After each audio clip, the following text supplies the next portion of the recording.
Hello guys, welcome to our channel. आज हम class 11th का एनसीईआरटी का चैप्टर नंबर 12 काइनेटिक थियोरी का एक्सरसाइज नंबर 12.8 करने जा रहे हैं। Let's read the question. 3 vessels of equal capacity have gas at same temperature and pressure. हमको 3 क्या दिए हुए हैं, वेसल्स दिए हुए हैं, और उन तीनों वेसल्स में क्या है, गैस भरी हुई है, जिनका टेम्परेचर भी सेम है, प्रेशर भी सेम और इक्वल कैपेसिटीज बोला, यानी कि वॉल्यूम भी सेम है। The first vessel contain neon. पहले वेसल में क्या भरा हुआ है, नियॉन भरा हुआ है, जो कि कैसा है, मोनो एटमिक है। सेकंड वेसल में क्या भरा हुआ है, क्लोरीन, जो कैसा है, डाया एटमिक है। थर्ड वेसल में यूरेनियम हेक्साफ्लोराइड भरा हुआ है, जो कैसा है, पॉली एटमिक है। हमसे क्या क्वेश्चन में पूछा है, do all the vessel contain the equal number of respective molecule.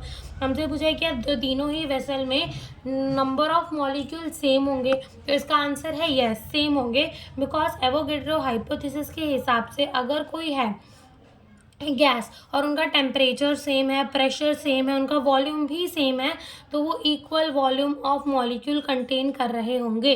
तो हम इसको लिखेंगे कैसे, ऐसे हम लिखेंगे कि Avogadro law state that at a given temperature and pressure equal volume of gas contain equal number of molecule. As a given gas have a same condition of pressure, volume as well as temperature, therefore they all will have same number of molecule. हमें ऐसे इस answer को अपने लिखना है। Second, अब इसके second part में आते हैं। सेकंड पार्ट में क्या पूछा हुआ है, is the root mean square speed of a molecule is same in 3 cases, if not.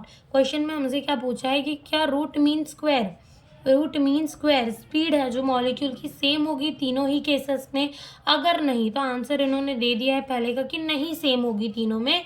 तो हमसे पूछा अगर सेम नहीं होगी तो किसकी सबसे ज़्यादा होगी। तो जो अपना रूट मीन स्क्वायर होता है वो क्या होता है, 3kT/m अंडर रूट के अंदर, जिसमें k क्या है, अपना बोल्ट्जमैन कांस्टेंट, और t क्या है, टेम्परेचर। तो देखो यहाँ पे अपना k भी कांस्टेंट, t भी कांस्टेंट और 3 तो कांस्टेंट है ही।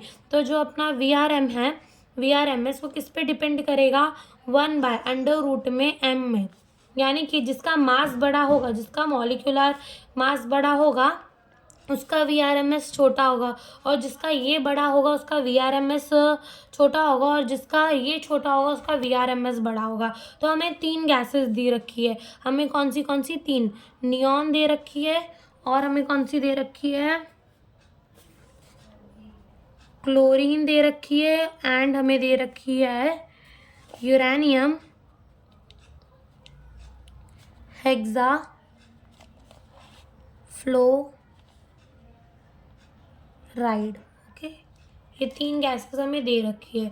तो नियॉन का मास तो अपना 20 होता है, क्लोरीन का 17 होता है, और यूरेनियम हेक्साफ्लोराइड का तो बहुत ही ज़्यादा होगा। इसका मतलब सबसे छोटा मास किसका है, नियॉन का, यानी सबसे ज़्यादा VRMS किसका होगा, नियॉन का। तो अपने नियॉन का VRMS लार्जेस्ट होगा। नियॉन क्या क्वेश्चन में, in which case VRMS is the largest. तो नियॉन के केस में VRMS अपना कैसा होगा, लार्जेस्ट होगा। तो यही हमसे क्वेश्चन में पूछा था। Thank you for watching the video.